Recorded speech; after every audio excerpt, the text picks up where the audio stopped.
Habt ihr schon mal darüber nachgedacht, wie oft ihr Lebendiges esst? Jetzt denkt ihr wahrscheinlich an die kleine Spinne, die ihr nachts verschluckt. Oder an die Fliege, die euch beim Fahrradfahren in den Mund fliegt. Aber ihr alle esst wesentlich mehr Lebendiges. Im Idealfall sogar täglich. Denn wann ist eine Erdbeere überhaupt tot? Oder eine Karotte?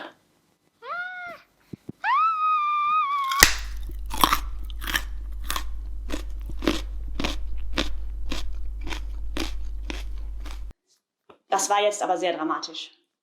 Zum Glück haben Pflanzen ja nicht wirklich so niedliche Augen, mit denen sie einen anschauen. Und sie schreien auch nicht so laut, wenn man sie aufisst. Aber mal im Ernst. Wann ist eine Erdbeere eigentlich wirklich tot? Willkommen zum Halloween-Special im Molekularen Garten. Heute geht es wortwörtlich um Leben und Tod. Der Tod ist das Ende des Lebens. Aber was genau ist eigentlich das Leben? Die Antwort darauf ist gar nicht so einfach und in Fachkreisen gibt es verschiedene Definitionen dafür.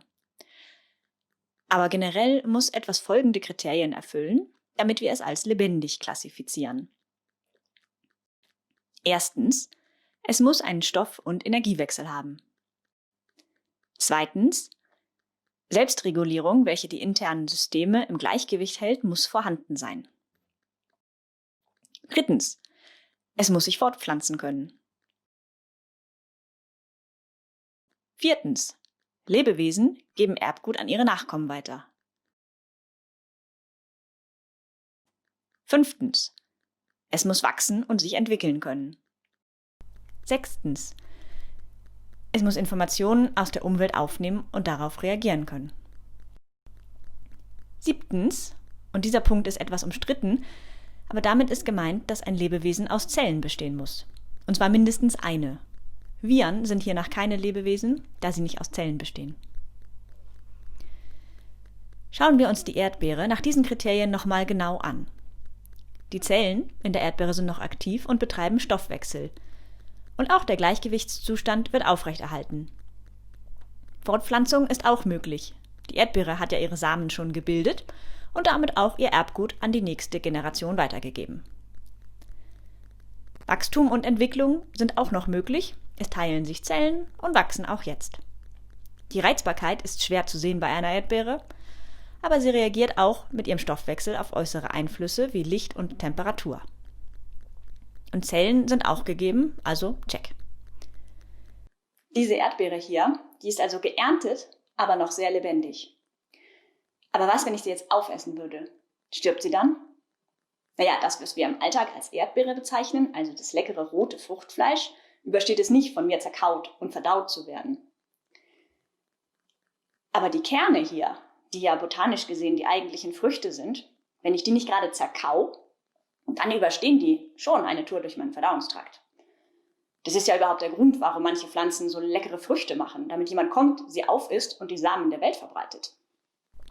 Manche Samen, wie zum Beispiel die von unseren wilden Himbeeren und Brombeeren, würden ohne eine Runde durch einen Vogel zum Beispiel gar nicht keimen, weil durch die Verdauung ihre sehr harte Schale überhaupt erst durchlässig gemacht wird, damit der Embryo dann später keimen kann.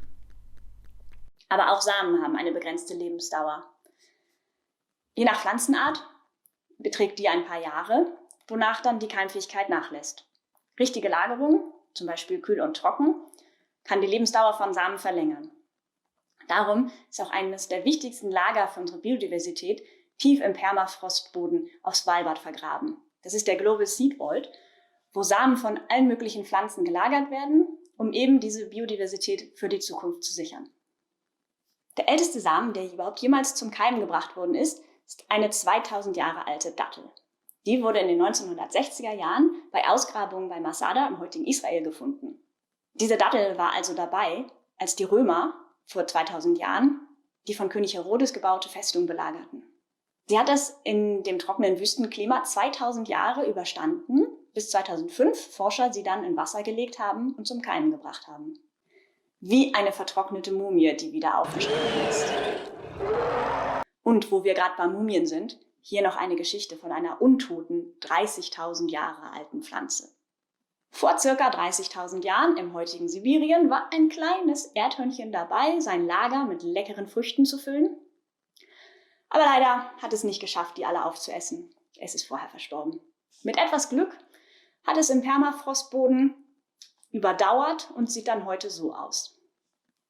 Das Erdhörnchen-Vorratslager im Permafrostboden wurde vor einigen Jahren allerdings von Forschern entdeckt und die Erdhörnchenschätze genau untersucht. Die Forscher fanden da unter anderem Samen von Lichtnelken. Die Samen konnten die leider nicht mehr zum Keimen bekommen, aber die Forscher stellten fest, dass wenn sie das Fruchtfleisch mit einer bestimmten Nährlösung behandelten, dass dann einige Zellen zu wachsen anfingen. Und mit viel Können und Glück ist es den Forschern sogar gelungen, aus diesen Fruchtfleischzellen ganze Pflanzen zu ziehen. Dafür haben sie erst das Fruchtfleisch mit der Nährlösung behandelt, haben die Zellen angeregt, sich zu teilen und zu wachsen. Dann hat sich aus diesem Zellklumpen Wurzeln gebildet und ein Spross. Und die sind weitergewachsen und haben dann nachher sogar geblüht und neue Früchte gebildet. Damit ist es den Forschern also gelungen, eine 30.000 Jahre alte Lichtnelke wiederzubeleben. Die Ergebnisse sind natürlich großartig für die Pflanzenwelt, denn nicht nur können wir jetzt eine Pflanze studieren, die es so eigentlich gar nicht mehr gibt. Durch sie können wir etwas über frühere Lebensverhältnisse erfahren und über die Evolution lernen. Die Methode, die hier benutzt wurde, macht auch Hoffnung, dass wir dadurch die Biodiversität, die wir ja für unsere Lebensmittelversorgung auch in Zukunft brauchen, bewahren und vielleicht sogar wiederherstellen können. Es ist Herbst und so langsam setzt die Verwesung ein im Garten. Aber keine Sorge, die Samen überstehen den Winter und im Frühling keimt dann alles wieder. Ich hoffe, euch hat diese untote Episode gefallen. Und wenn ihr noch Gedanken dazu habt, wann eine Erdbeere eigentlich tot ist, dann schreibt sie doch unten in die Kommentare. Die Frage danach, wann eine Erdbeere eigentlich tot ist, stammt aus dem englischen Comedy- und Wissenschaftsradioprogramm The Infinite Monkey Cage vom BBC. Ein Video dazu habe ich euch hier verlinkt. Und wenn ihr mehr über die Dattelpalme, die aus dem 2000 Jahre alten Samen gekeimt ist, erfahren möchtet, dann habe ich euch hier ein Video verlinkt. Die Dattelpalme heißt übrigens Methusalem. Und wer ganz im Detail wissen möchte, wie es den russischen Forschern gelungen ist, die 30.000 Jahre alte Lichtnelke wiederzubeleben, findet den Link zum öffentlich zugänglichen Paper unten in den Shownotes oder auch hier.